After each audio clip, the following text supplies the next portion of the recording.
It's hard to believe that the summer's coming to an end already. I want to encourage you as a parent to do something called a back to school letter. As a public school teacher for many years, I found it very helpful when parents simply wrote me a quick letter or an email letting me know about their student. You see, as a teacher, we might have 28 to 150 kids a day come through our classroom, and oftentimes they're children we've never seen before in larger schools. So one of the very best ways to immediately start the year off right is if a parent can take the time to write on paper or in an email a quick note letting us know about their student.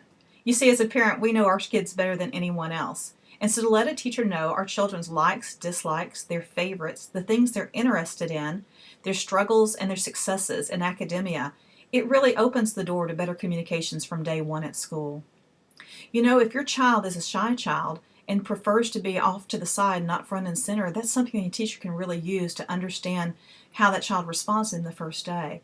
Likewise, if you're a blended family like ours, to let teachers know all of the adults involved in your child's life and who's allowed to be there and who's not allowed to be there and such is a helpful thing on the front end. As teachers, we have access to permanent folders that show the test scores, but if you've moved or if you've come to a new district, it may be that that teacher doesn't have access to those scores till 2 or 3 months into the year.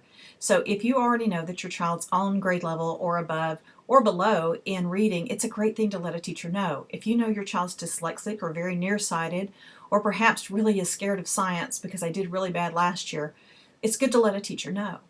If your child's facing multiple teachers, having several copies of that letter can be really helpful for the team so that each teacher gets to keep a copy of that. You see, anything we can do to bridge communication between home and school helps your child, and there's no one who can tell the teacher more than the parent itself. Are there special people in your children's life? Maybe you're particularly close to a grandparent or a neighbor or a friend, or your child's particularly involved in Boy Scouts, Girl Scouts, or fishing, or perhaps horseback riding. Just those pieces of information can make the transition to a new school year go much more smoothly. If your child has special learning needs, maybe they have asthma, or maybe they have fragile medical health, or maybe they have dyslexia, or they have a learning disability in math. Letting a teacher know on the front end can save your child embarrassment and also can help provide the support systems that make it work. You see, a letter to a teacher can be a golden thing for your child, and it's very simple to do. You don't have to be a brilliant writer. It can simply be bullet points, just 5 or 10 or 15 things about your child that a teacher can become more familiar. If you have an extra picture from last year's school pictures, even better.